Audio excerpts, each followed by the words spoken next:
Happy birthday to you. Happy birthday, dear Sami. Happy birthday to you.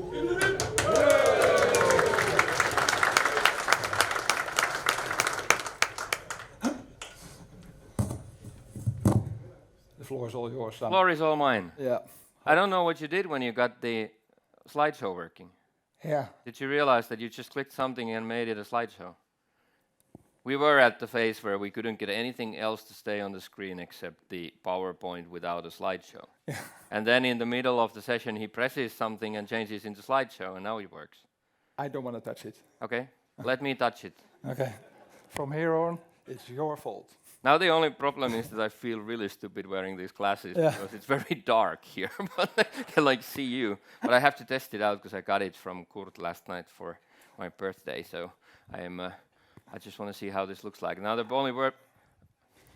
Did you press something, or I got music on my ears now? Did I take yours? No, I think you pressed it on the right, and then it starts to play music. Thank God, it started playing Finnish rap music, and that's a little bit disturbing. Like from 90s. Okay, I think this might kind of like mess up my flow, but now I tested it. So does it have a LED light on that you see I'm recording? No. Okay. What about? Now it does. Okay. This is. Everyone just, if I go like this in Finland, everyone just thinks I have a hangover.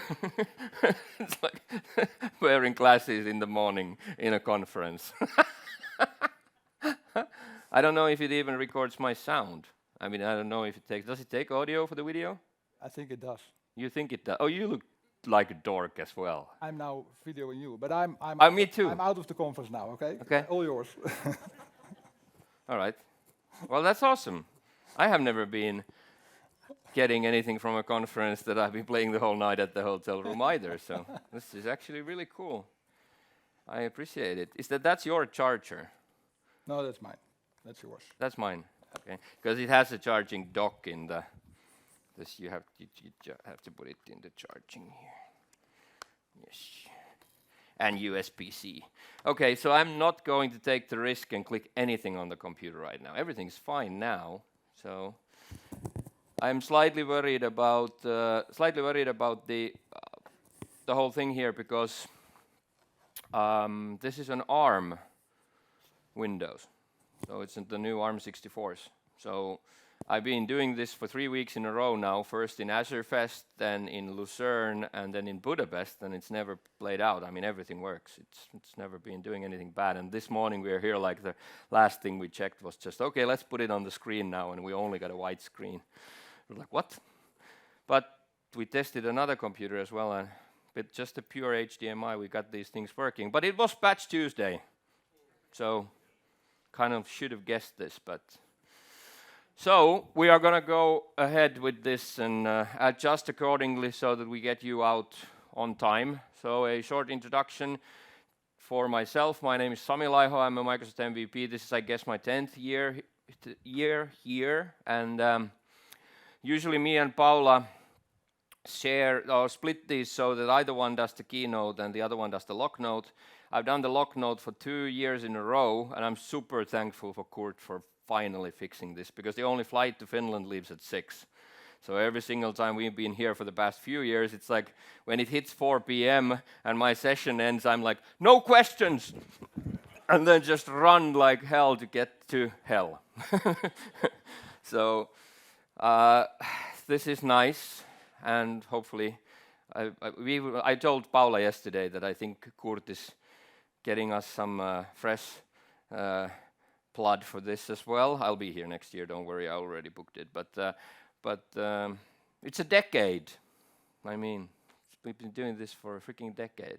So just maybe we might try something else. I'm running out of jokes. I'm not bottomless in this case, okay? So let's head on with this, if this would switch. So it did. Okay, there we go. So you've already seen this before, many of you, because I showed this like maybe 2 years ago. So I always teach Finnish language in every conference session that I do, and I've been teaching about kalsarikännit, which is a Finnish word. So it's a word that describes the feeling of getting drunk home alone without no intention of going out, okay? And it's a very convenient word, but the reason is not that because you've seen it before, but now we're famous. Honestly, this is not even a joke. Everyone thought Finland is a city in a certain state in US, if I speak to my US friends. Now my LinkedIn just blew up because I didn't even know about it, but we got on Simpsons. So if you get on Simpsons, that's the absolute measurement of fame, okay? Now you speak to anyone in US, everyone knows what Finland is because they had this word. It was on Simpsons, okay? So we're getting there. People start to know who we are. We are the happiest people in the world 7 years in a row, and no one knew about it, but now. The Ray-Ban, yeah, true. Simpsons predicted it. And there's something really weird going on with the slide, if you see. I didn't first notice it, but because the PowerPoint should not be showing through if it's in a presentation. Patch Tuesday. Okay, it's hard to talk about security without talking about our dear own capital. So city of Helsinki was under a very big cyber attack this year.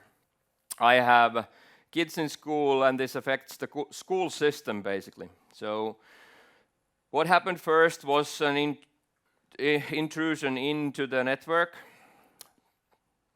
through a remote management solution that someone might maybe even guess, but anyway, so they got in. There are way bigger problems. Like, why was there an SMB share with 10 million documents on it?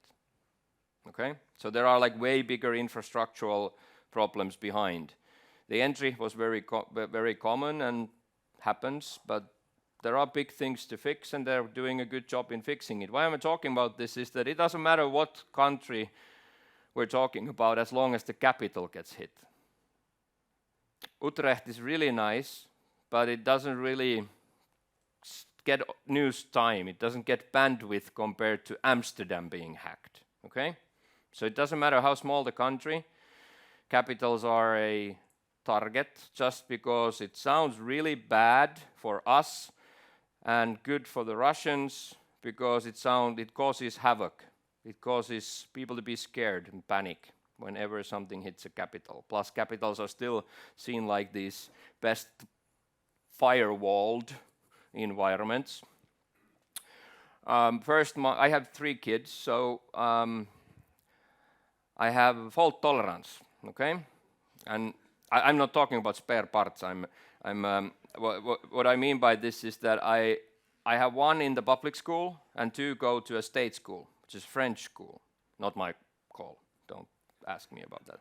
But first they said that only the public system was affected. So everyone who's had a kid in the public school system, they lost their identities, both the kids and the custodians. Okay? And then about 2 weeks later, they announced that it also affects all private schools and all state-run schools as well. So everyone who's had a kid in the capital, being a parent or guardian, lost their private information. So it's a big deal for us. Numbers don't look even that big because we always speak American scale when these happens. So we are small here. Finland only has 5.5 million people living in it, so it's a small. Think about how much bigger we are than the Netherlands. If you look on the map, you have 5.5 million. So like when you go up north, there's like 2 reindeers and 1 person. But everyone lives in Helsinki. Is it gonna hit you?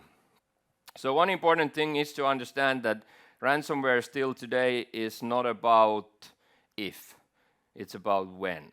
Everyone gets ransomware. If you disagree, you're wrong. Plus, you're going to make your security solutions poorly designed if you assume so. So everyone will get hit. This is also, I'm going to talk a lot about zero trust later today, and that's one of the core pillars. Never trust, always verify, and you assume breach. So we know we get hit. I got hit. My family factory, I've told you stories. For those of you who have seen my sessions before, I've spoken about it a lot. We got hit this summer. One single computer got ransomware, got encrypted. Very isolated event. Everything that I've been teaching and preaching here about privileged access workstations, for example, saved my life. So they were able to get on a single machine, and then I can see from the logs that they try to RDP everywhere around the network, SMB everywhere around the network, remote PowerShell everywhere around the network, but they can't get anywhere because they don't have a privileged access workstation. They just got a normal one. How did they get in? My aunt is 84, okay? Retirement age for her generation is 63 or 62, so she's kind of resisting of getting out of the house or the building, but she's still working. To be fair, she's the only employee that was able to register Microsoft MFA without me helping, so she is tech savvy. But predating me, my dad used to take care of the environment, and predating me, I did not know that she forever has had her personal cable modem to connect her to her personal computer in our network. It's like hidden in an electric cabinet somewhere. We found this mysterious device, which is like, I don't know, it hasn't been updated in like 30 years or something. So I felt bad that I didn't notice it. It's not a big environment, but you have to also understand I'm the only IT person in the company, and I travel more than 200 days a year. So I'm really happy everything's working at all, okay? So not that I would have too much time to go around, and this was like, because it predated me, I haven't installed it, I had no idea. Now the fun part about this, which is not fun to be honest, and I can tell you this is called bad OPSEC.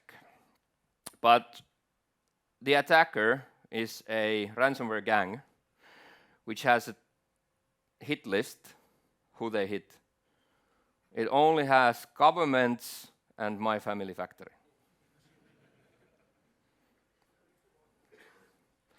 So it might have to do with the fact that the company shares my name, and I was on the public news about taking out 28 Finnish companies on the Russian side, destroyed their assets so that they could leave the country. So that's it. That's just bad OPSEC.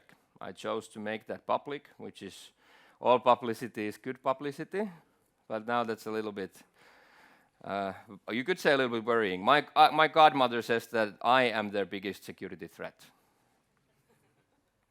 And I have to be very careful when I walk close to open windows and stuff like that, because our neck of the woods, people keep dropping out of windows all the time.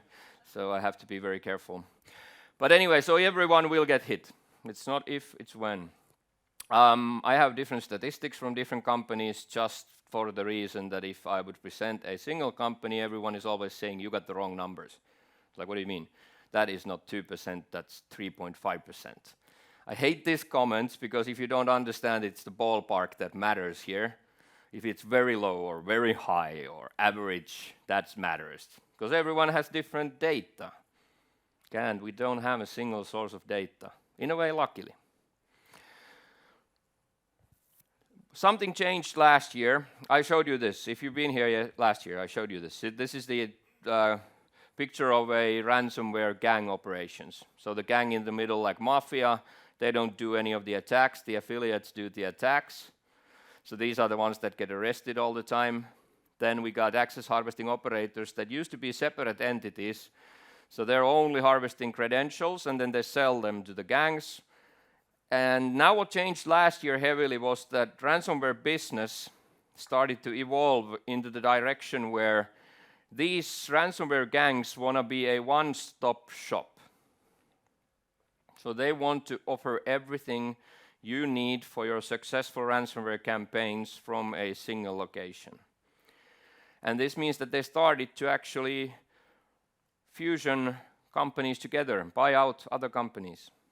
The business is so big that we have the exact same thing that happens in our IT world. So these started to buy each other out, and now the ransomware gangs are buying these access harvesting operations out so that they can offer that from the same location. So now you have typically you have a lever where you go to the website and you want to buy services and you can just adjust, okay?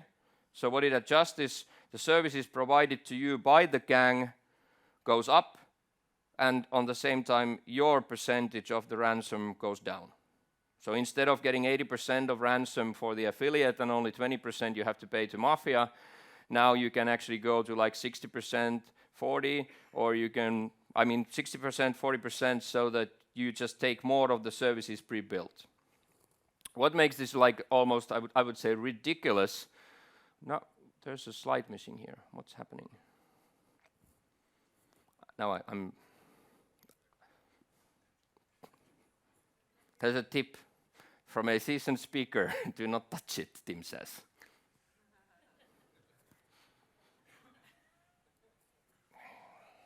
Okay, I won't touch it. So now, 3 things that are offered by the ransomware gangs. Botnets. So if you want to take down a victim, first with a DDoS attack, distributed denial of service. Our biggest bank in Finland is actually a Swedish bank called Nordea. They have been now basically down for 2 weeks, purely because of DDoS. And trust me, Finland is very good at protecting against DDoS compared to many other countries. Yet our people can't buy stuff with their credit cards because they need an extra verification with the bank application. You can't.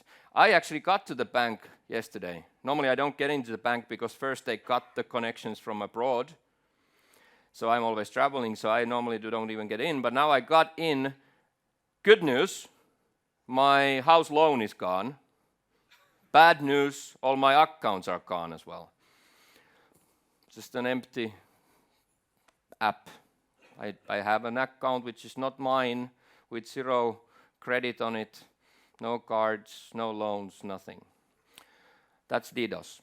And you can instantly see this because it goes down and you can access it. The attack goes up, you can't access it.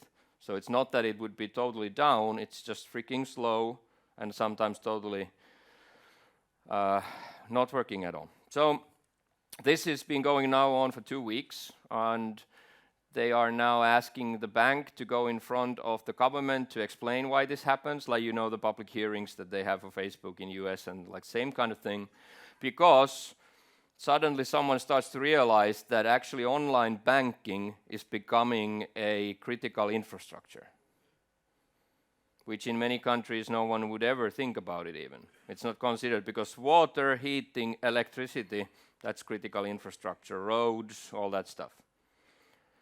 But now we see it now. We are so much in this. We're so tied into this system. Why did it happen? Sweden 2 weeks ago accepted a new military package for Ukraine.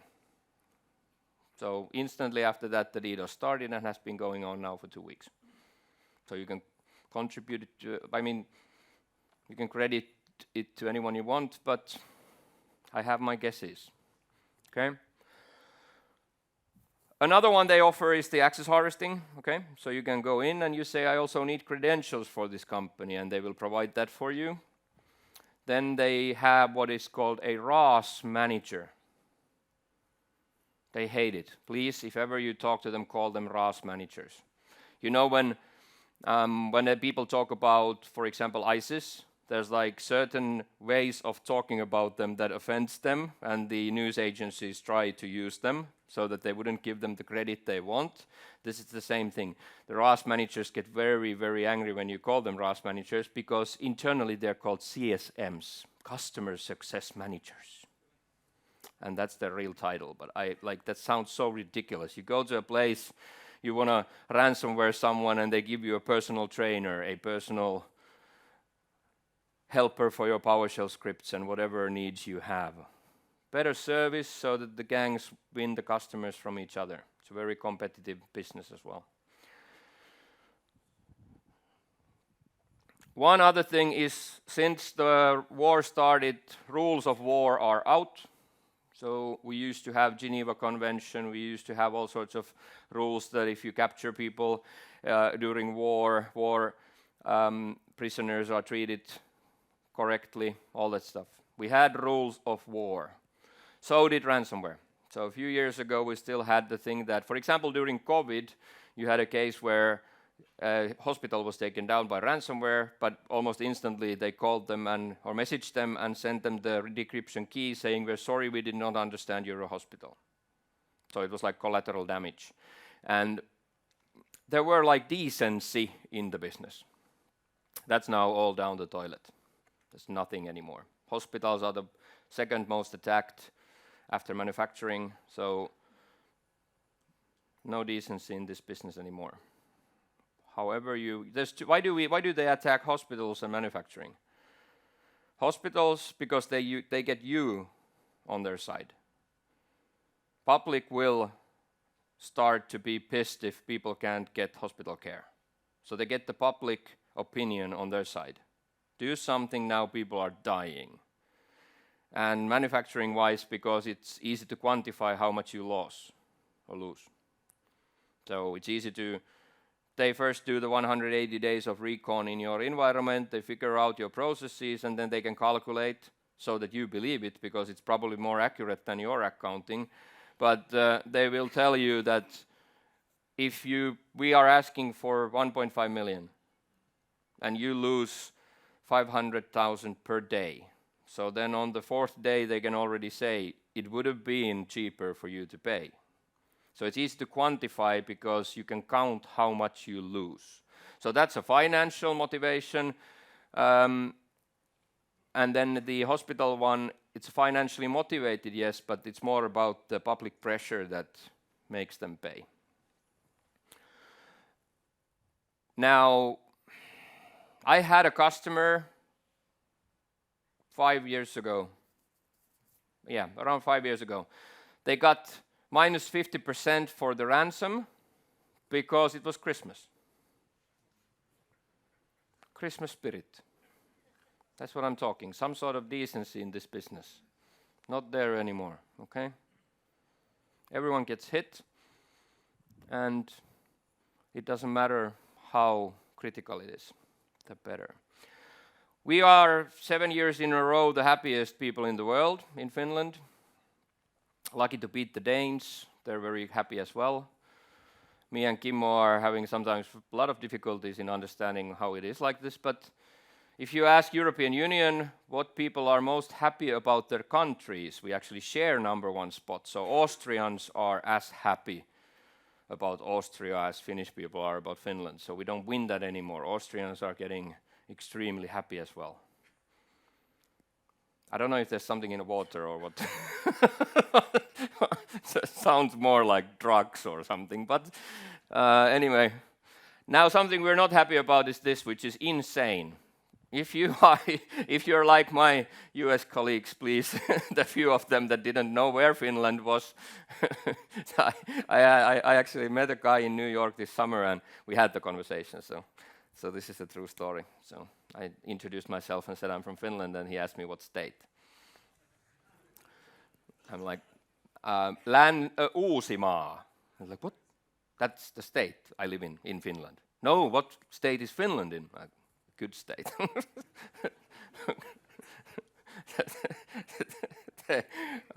He also thought that the real Eiffel Tower is in Las Vegas, so fair enough.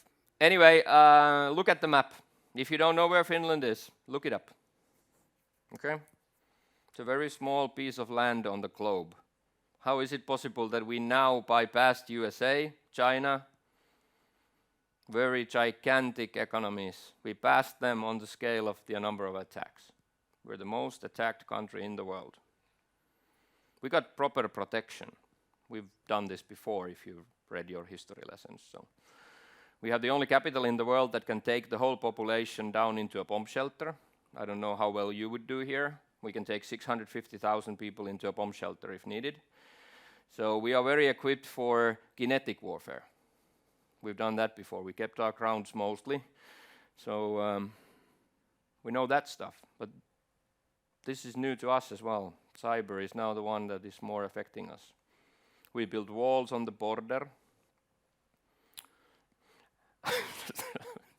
Election time, bad reference. But so we are actually building the walls, but the Russians won't pay for it. So we built 200 kilometers already. So there's 1,300 kilometers of shared border with Russia, which is more than the whole rest of the European Union, which is now not an economical border but a military border. So we got a lot of ground to cover on that side, but there's no borders when it comes to cyber. So this is very bad for us. We honestly haven't been hit as the bank thing now for the last 2 weeks. That is very out of the ordinary. Normally, news in Finland will not show you DDoS attacks because it's noise, it's static, it's just background noise. It happens all the time, it's not newsworthy. But this one is, and this is so heavy. If you look at the terabytes of data transfers per second that they are causing to take out that bank, they are insane. So it is really hard to understand. Why does it happen? How is it possible? Because not you, as you are in these conferences to learn stuff, but most people out there don't patch their freaking home routers.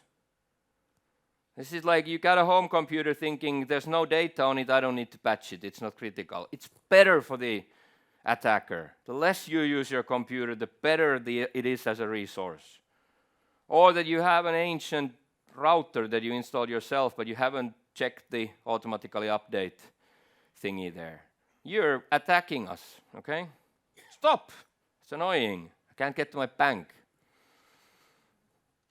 So please, everyone, chip in, okay? Make sure that you upgrade, all right?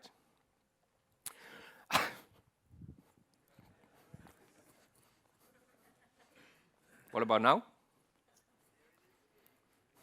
Oh, shit! Okay, there's something bigger issues.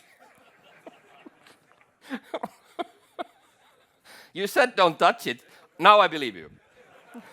I don't know how Tim does that. It's like, don't touch it. I will, don't touch it.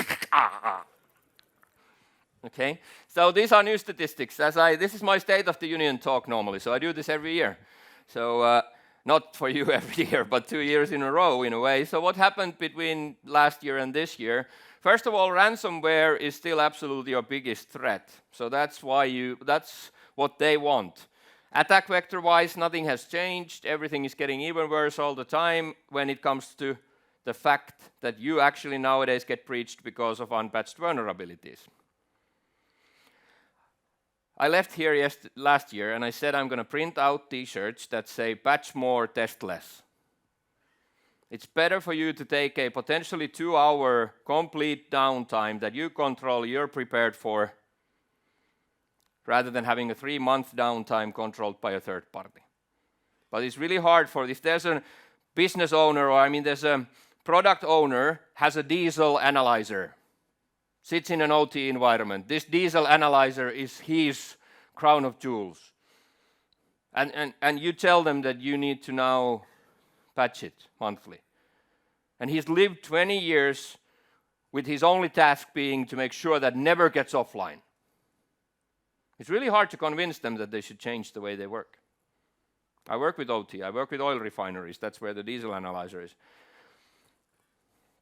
So I know how difficult this is, but this is a mindset that you have to make them understand. What we do now is we make them sign, they used to sign papers where they take responsibility of keeping it alive.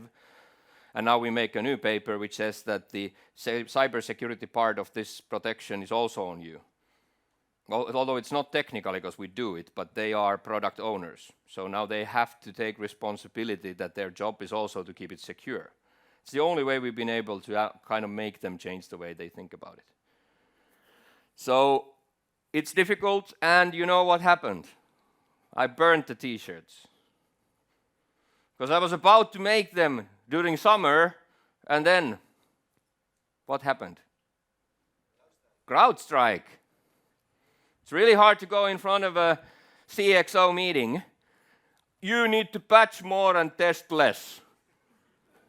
Everyone is like, CrowdStrike caused more financial damage than any cyber attack in history. Because nothing was tested. Okay?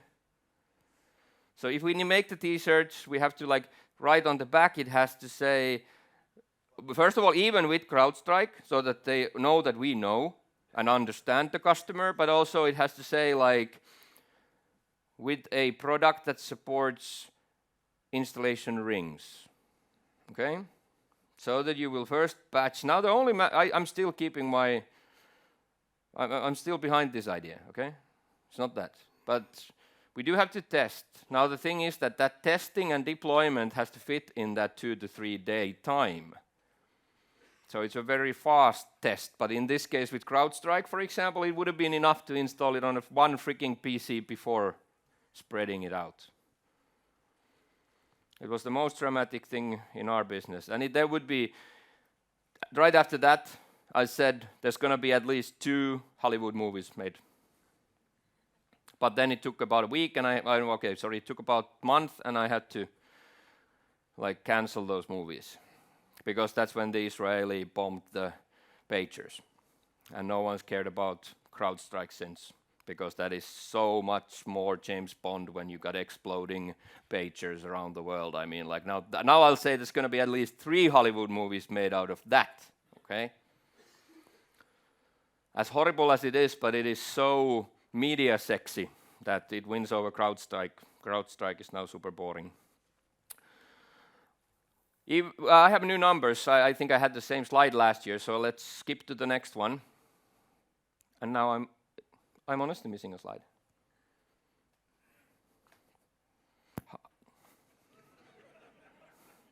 Can you stop? Don't make it shock me. Because this one, it works from here. I am a Microsoft Operating Systems MVP, not a PowerPoint MVP. I didn't know this is so weird stuff that they do with PowerPoint.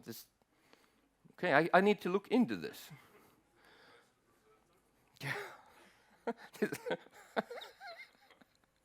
You mean me or this? I don't know which one needs the patch. Yeah, patch the presenter. He shocked the presenter.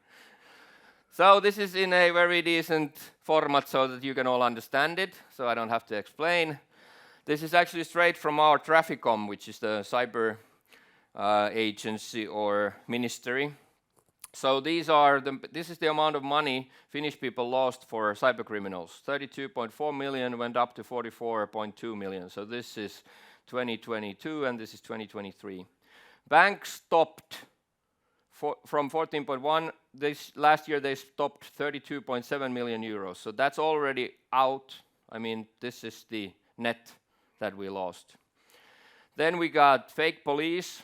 Very popular in Finland. I don't know if it's a thing here. They might actually dress up as cops and go to elderly people's houses, or they do this in the cyber world. But fake cops, this is the traditional CEO scams. So this means send an invoice to a person, ask them to pay it, but they pay it to the wrong account.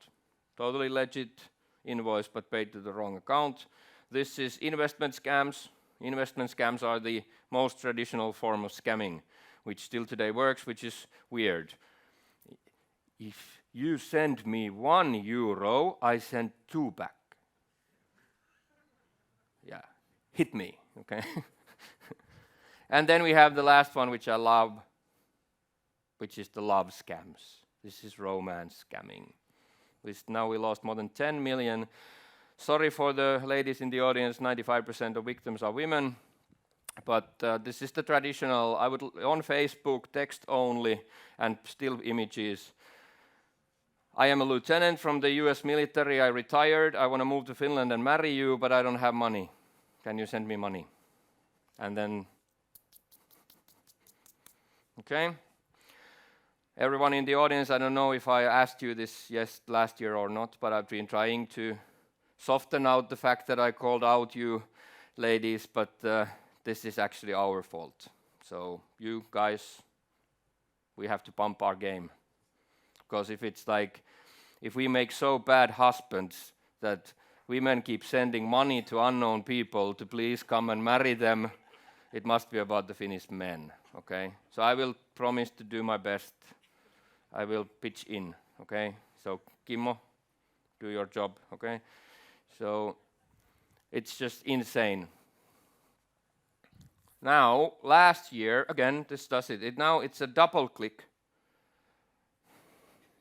I'm not okay. I'm so scared of touching this.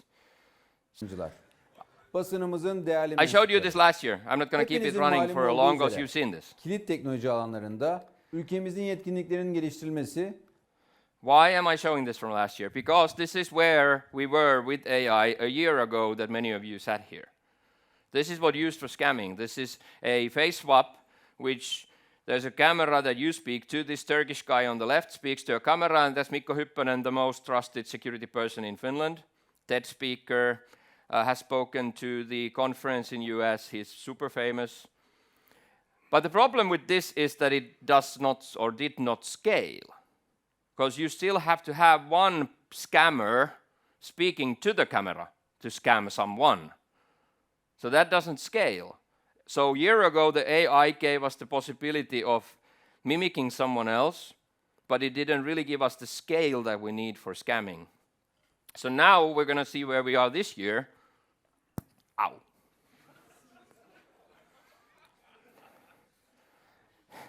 Okay? Hello everyone in Utrecht. I wanted to showcase to you how an AI version of myself looks like.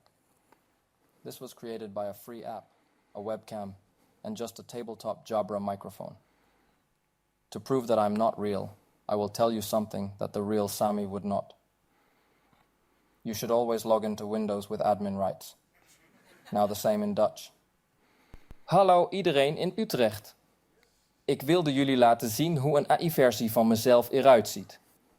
Dit is gemaakt met een gratis app, een webcam en gewoon een Jabra-microfoon op tafel. Om te bewijzen dat ik niet echt ben, zal ik jullie iets vertellen wat de echte Sami niet zou doen. Je moet altijd inloggen op Windows met adminrechten. En nu hetzelfde in het Spaans. Hola a todos en Utrecht. Quería mostrarles cómo se ve una versión mía con IA. Esto fue creado mediante una aplicación gratuita, una cámara web y solo un micrófono Jabra de mesa. Para demostrar que no soy real, les diré algo que el verdadero Sami no diría. Siempre debes iniciar sesión en Windows con derechos de administrador.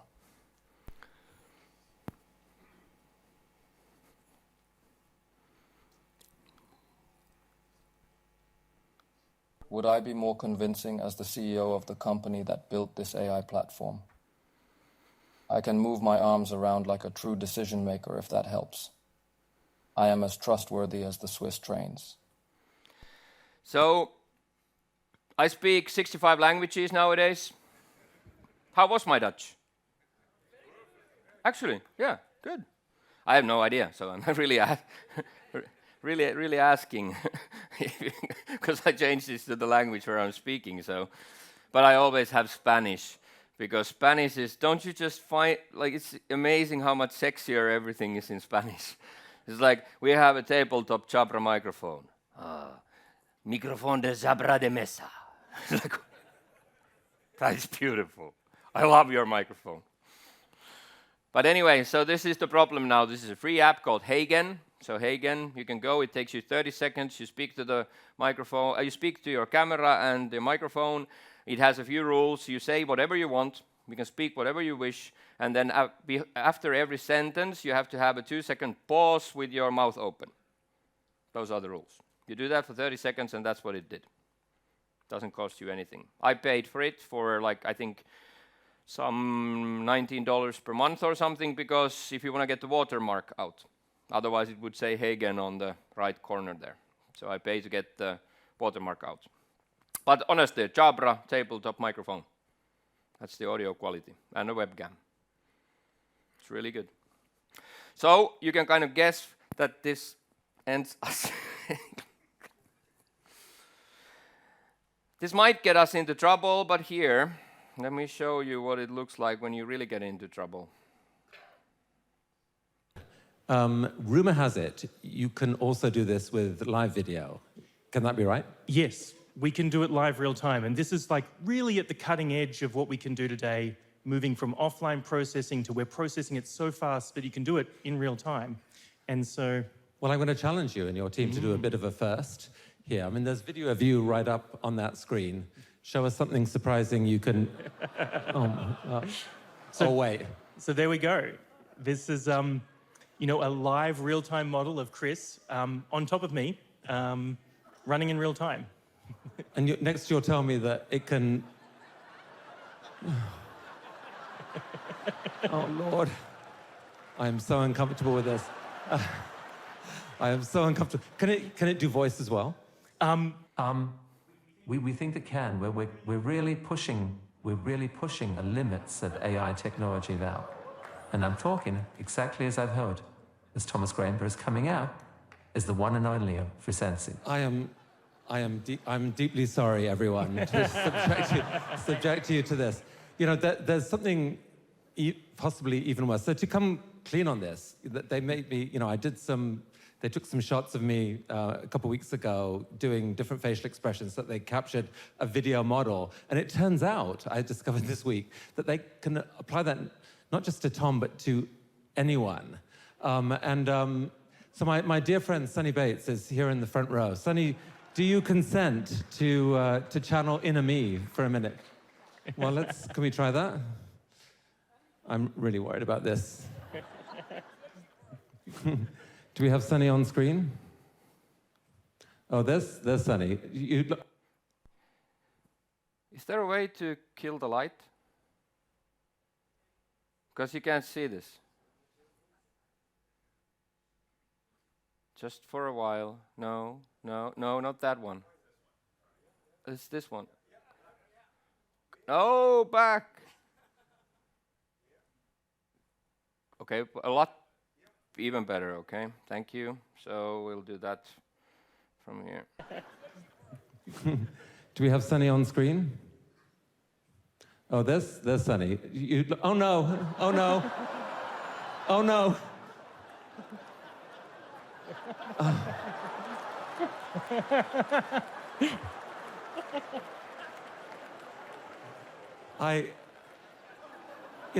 Chris, you look amazing. All right, enough of that. Cut that right now.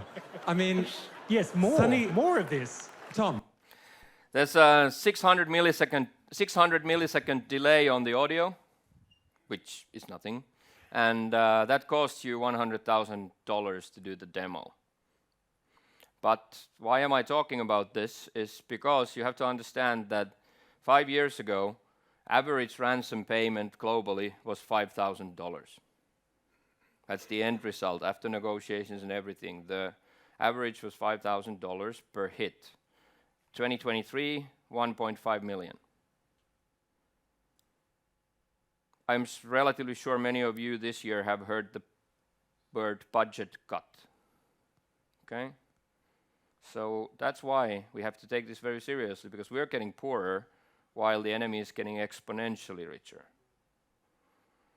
VMware sold a zero-day vulnerability on the dark web this summer with $1.7 million. 5 years ago, there would be no one else bidding of it except Russia, Iran, North Korea, and China. So only nation-level threats would be bidding for a zero-day that would be used potentially against you. $1.7 million price. Now, any ransomware gang then bid on that. So the game has very heavily changed. The nukes are now available for everyone. So that's why this is, of course, varying. $100,000 investment for a ransomware group is nothing. For me to do it as a demo for you, sorry, Kurt has to give me a little bit more than just sunglasses for that. This ended up in Finland losing more than €1 million for the first time in January this year. So we lost a bit more than €1 million in a CEO scam. Trainee still working after the Christmas holiday and got an invoice, got a Skype call, Teams call, inbound. CEO calling in and verifying that they should do the payment. €1 million. Nothing compared to United Kingdom. UK lost more than £10 million. What made it ridiculous was that there were 4 clones. So the person called her manager, who called their manager, who called their manager, who called their manager. everyone was a clone. 4 in a row. 10 million pounds. But think about the investment, 100,000 for that equipment. Well, it's more than that, to be fair, if you buy your own equipment, because that demo costs 100,000. But how did I did that? This is not even a joke. This is I was in Lucerne, and yesterday night we had a dinner at the hotel, and I was like, I'm all equipped for tomorrow, but I'm gonna call it a night, get up early, and I came here. With all the technical difficulties you heard about, that's what was taking so long, but I came here 8:30. And until then, everything worked just fine. So I was just like on my computer, everything's good. And then I realized that the video says, welcome to Lucerne. I forgot to create the freaking AI video for you. So I had exactly the same video, but it said, hey, in all those languages except in Swiss German in the middle and welcoming you to Lucerne. And I'm like, 30 minutes. But it takes you like 5 minutes because you just write the script, there's nothing else, it auto-detects all the languages and takes a few minutes to make the video. So it's like I was perfectly on time. But it's maybe good that I tell you this because it also tells that this is not difficult at all, it's just script. Xerox, customer, they do more than 60 different languages in more than 100 different countries where they do their security like short clips. Every week you get this short information about from the security department. That's done by AI, more than 100 countries, more than 60 languages, with one person in Paris. Takes a keyboard, writes what you want to say, press publish. We can use this for good. It's not that. The problem with us is now we don't trust AI, and I totally agree, you should be very careful with it. The problem is we are answering to it with regulations. So we are demanding European Union to make regulations and all that stuff.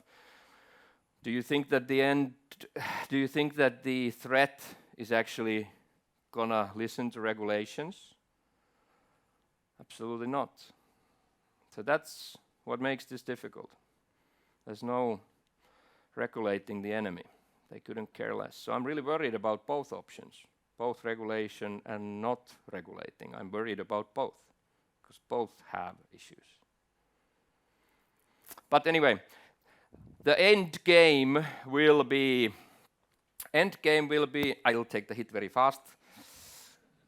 This is probably the most painful keynote I've ever done.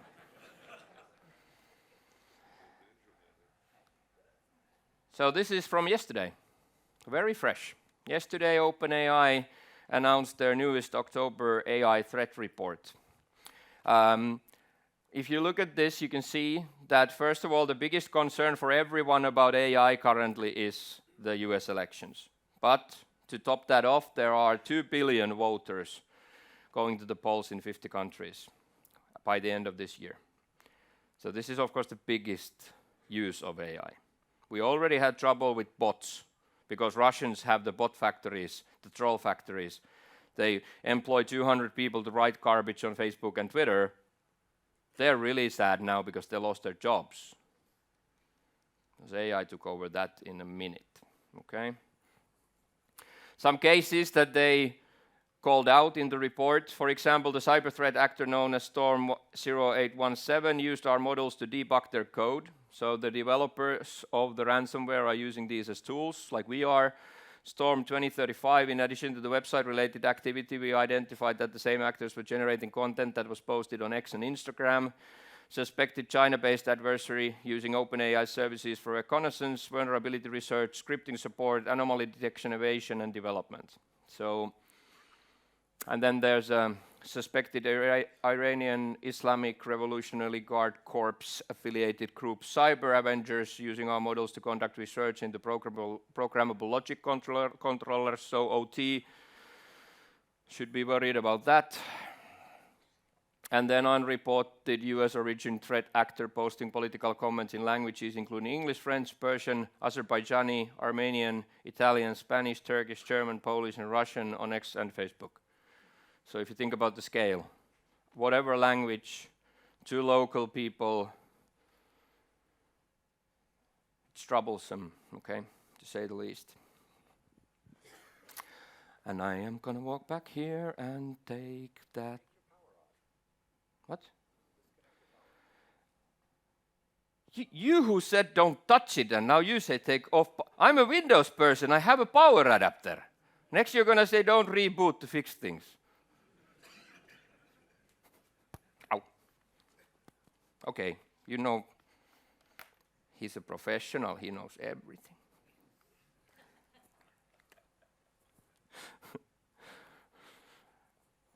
WhatsApp signal scams, very trendy now. So of course making the AI made scamming on a scale so much easier that now they're more and more hitting you with the different messaging platforms. We have to remember that the attackers will attack what you use most, which means that they are very much more interested in your Android phones currently than Windows, because Android is the most used operating system in the world, which is Linux, which is a Finnish operating system.